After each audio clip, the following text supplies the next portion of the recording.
सिर्फ और सिर्फ वजह एक ही है, फेमस होने की वजह। जिन्हें कोई जानता नहीं है, जिन्हें कोई पहचानता नहीं है, जिनका कोई सम्मान इज्जत नहीं है, वो आ जाते हैं, मुस्लिमों को गाली देने लगते हैं, मुस्लिमों को बुरा भला कहने लगते हैं, मुस्लिमों के दुकानों को, प्रतिष्ठानों को निशाना बनाने लगते हैं, सिर्फ इसलिए ताकि लोग उन्हें जान जाए, लोग वे जो है फेमस हो जाए, क्योंकि उन्हें पता है उनका कुछ बिगड़ने वाला नहीं है, कोई कुछ कहने वाला नहीं है, इसलिए वो इस तरह के बयान देते हैं। हिप्पोपोटेमस जैसी शक्ल वाले एक व्यक्ति ने लोकप्रिय सांसद, सबकी चहेती सांसद बहन इकरा हसन के बारे में आपत्तिजनक बयान दिया है। उसने निकाह कबूल का एक वीडियो जारी किया है। दोस्तों, ऐसे व्यक्ति को समाज से बहिष्कार कर देना चाहिए। ऐसे व्यक्ति का बहिष्कार करना जरूरी है, क्योंकि ये समाज में गंदगी फैलाने वाले कीड़े हैं। दोस्तों, ये धर्म का नाम लेकर धर्म को बदनाम करने वाले कीड़े हैं। दोस्तों, ये अपने आप को आरएसएस का कार्यकर्ता बता रहा है और घर से लेटकर, जैसे गधा लेटा हो ऐसे घर से लेटकर एक वीडियो बना रहा है। हिप्पोपोटेमस जैसी इसकी शक्ल है। कैराना सांसद इकरा हसन का सिर्फ कैराना का विधायक नाहिद हसन ही एक इकलौता भाई नहीं है। मुजफ्फरनगर की चरथावल विधानसभा से विधायक पंकज मलिक भी उसका भाई है। मान अब्बासी जैसा कोई व्यक्ति भी उसका भाई है। मेरे जैसे न जाने कितने सैकड़ों करोड़ों उसके भाई हैं। हरेंद्र मलिक जो मुजफ्फरनगर के सांसद है, उनके जैसे न जाने कितने लोग हैं, जैसे मुखिया गुज्जर, जो उन्हें अपनी बेटी मानते हैं। तूने एक बार भी ये नहीं सोचा इकरा हसन के बारे में बयान देने से पहले एक बार अपनी बहन के बारे में, अपनी बेटी के बारे में, अपने परिवार की महिलाओं के बारे में नहीं सोचा? कितनी घटिया मानसिकता का आदमी है तू।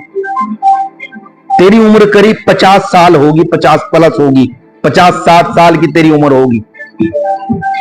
तेरी बेटी की उम्र की है इकरा हसन। तुझे बोलते हुए भी शर्म नहीं आई कि मैं बोल क्या रहा हूं? और हिंदू धर्म को बदनाम करते हो तुम लोग, फख्र से कहते हो हम हिंदू नेता हैं। हिंदू मजहब बहुत पवित्र मजहब है, उसका नाम भी आप जैसे लोगों की जुबान से लेना ठीक नहीं है। अगर कोई आपकी बेटी के बारे में ऐसे शब्द कहे, क्या आपको अच्छा लगेगा? अगर कोई आपकी बहन के बारे में इस तरह के आपत्तिजनक शब्द कहे, क्या आपको अच्छा लगेगा? बिल्कुल नहीं लगेगा। तो इसी तरह दूसरों की बहन बेटी के बारे में भी सोचना चाहिए। जिस तरह हम अपनी बहन बेटी के बारे में सोचते हैं कि उनका सम्मान हो, उनकी इज्जत हो, उनकी तरफ कोई गलत निगाह उठाकर ना देखे, उन्हें कोई गलत ना कहे, उसी तरह दूसरों की बहन बेटी के बारे में भी सोचना चाहिए। इससे तो तेरी मानसिकता का पता लग ही गया कि तेरी मानसिकता क्या है। जब तू बेटी समान, बेटी जैसी लड़की के बारे में ऐसे शब्द कह सकता है, तेरी घटिया मानसिकता है। तुझे हक नहीं है, तुझे किसी ने अधिकार नहीं दिया कि तू हमारे हिंदू नेता जो रहे हैं, बड़े नेता रहे हैं, उन महापुरुषों को अपनी जबान से नाम ले। तू कह रहा है कि वे तेरे आदर्श है। तुझे शर्म आनी चाहिए। तू उन्हें अपना आदर्श बता रहा है। हिंदू धर्म महिलाओं का सम्मान करने वाला धर्म है। हिंदू मुस्लिम मिलकर यहां रहे हैं, आज तक रहे हैं, और हिंदू मुसलमानों ने मिलकर आजादी की लड़ाई लड़ी है जब यह देश आजाद हुआ है। तेरे जैसे कीड़े तो पता नहीं कितने आए और कितने गए। तुम लोगों का तो इतिहास भी जो है माफीनामा वाला रहा है, लोग जानते हैं। ये तो इकरा हसन है, तुमने तो प्रियंका गांधी, राहुल गांधी को नहीं छोड़ा। उनका एक फोटो वायरल हुआ मंच से, प्रियंका गांधी राहुल गांधी के कंधे से लग गई। बहन भाई का प्यार को आपने जो है उसके खिलाफ षड्यंत्र रचा। तो ये तो इकरा हसन है।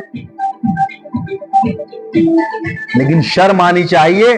ऐसे लोगों का विरोध मेरे खुद हिंदू भाई करते हैं और करना चाहिए। हमारे देश के अंदर धर्म के नाम पर लोग अनाप शनाप बोलते हैं। कोई मुस्लिमों को गाली देता है, कोई मुस्लिमों को बुरा भला कहता है, कोई आतंकवादी कहता है। सिर्फ और सिर्फ वजह एक ही है, फेमस होने की वजह। जिन्हें कोई जानता नहीं है, जिन्हें कोई पहचानता नहीं है, जिनका कोई सम्मान इज्जत नहीं है, वो आ जाते हैं, मुस्लिमों को गाली देने लगते हैं, मुस्लिमों को बुरा भला कहने लगते हैं, मुस्लिमों के दुकानों को, प्रतिष्ठानों को निशाना बनाने लगते हैं, सिर्फ इसलिए ताकि लोग उन्हें जान जाए, लोग वे जो है फेमस हो जाए, क्योंकि उन्हें पता है उनका कुछ बिगड़ने वाला नहीं है, कोई कुछ कहने वाला नहीं है, इसलिए वो इस तरह के बयान देते हैं। इस पर रोक लगनी चाहिए। और हमारे जो सेकुलर भाई हैं, हिंदू भाई हमारे जो हैं, हमारे देश के अंदर ज्यादातर जो हमारे हिंदू भाई हैं वो शांति चाहते हैं, चाहे हिंदू हो या मुसलमान, सब शांति चाहते हैं, मोहब्बत चाहते हैं, भाईचारा चाहते हैं। उन भाइयों से मैं अपील करता हूं, वैसे लोग विरोध कर रहे हैं, बड़ी तादाद में हमारे हिंदू भाई विरोध कर रहे हैं, मैं उन्हें सैल्यूट करता हूं, फरमान अब्बासी उन्हें सैल्यूट करता है। ऐसे लोगों को निकलकर सामने आना पड़ेगा और ऐसे लोगों का जो धर्म की आड़ लेकर धर्म को बदनाम कर रहे हैं, धर्म को बदनाम करने का काम कर रहे हैं, इनका बहिष्कार करना पड़ेगा समाज से, इनका विरोध करना पड़ेगा सबको साथ मिलकर, तभी देश में अमन चैन जो है कायम रहेगा। इसकी इतनी हिम्मत हो गई कि एक देश की बेटी, बल्कि जो जनप्रतिनिधि है, जब जनप्रतिनिधि के बारे में ऐसी सोच ये रख सकता है, तो आम महिलाओं के बारे में इसकी सोच क्या होगी, आप आसानी से इसका अंदाजा लगा सकते हैं। ये किस तरह की मानसिकता का आदमी है। इंसान को विचारों की लड़ाई लड़नी चाहिए, विचारधारा की लड़ाई लड़नी चाहिए। राजनीतिक लड़ाई रहती है, विचारधारा की लड़ाई रहती है, लेकिन परिवार की महिलाओं को टारगेट करना, परिवार की जो महिला सांसद है उसे टारगेट करना, ये तो बहुत भद्दी राजनीति है, बहुत गंदी राजनीति है। इसके बारे में तो क्या कुछ कहूं, लोग खुद कह रहे हैं, हमारे खुद हिंदू भाई इसका विरोध कर रहे हैं। इस तरह के जो लोग होते हैं, जो महिलाओं को टारगेट करते हैं, जो महिलाओं का अपमान करते हैं, ऐसे लोग किसी धर्म के नहीं हैं, ये लोग गंदी नाली के कीड़े हैं, ये गंद फैलाने वाले हैं समाज में। ऐसे लोगों का बहिष्कार होना चाहिए, महिला आयोग को भी इस पे ध्यान देना चाहिए, इसके खिलाफ कार्रवाई होनी चाहिए और हमारे गैर मुस्लिम भाइयों को ही आगे आकर इसके खिलाफ कार्रवाई करानी चाहिए, क्योंकि इस व्यक्ति जो एक चुनी हुई सांसद, जो चहेती सांसद है, लोकप्रिय सांसद है, जिसे हिंदू मुसलमान मिलकर सम्मान देते हैं, जो अपनी बेटी मानते हैं, जिसे हिंदू मुसलमान दोनों मिलकर, उसके बारे में जब ये ऐसा बयान दे सकता है, तो गली मोहल्ले की, आस पड़ोस की, घर परिवार की महिलाओं के बारे में क्या सोच रखता होगा, इसका अंदाजा आप भी लगा सकते हैं। ऐसे इंसान का इलाज होना जरूरी है, कानूनी रूप से इसका इलाज होना जरूरी है दोस्तों। ऐसे लोगों का विरोध करना जरूरी है, इन्हें जेल भिजवाना जरूरी है दोस्तों।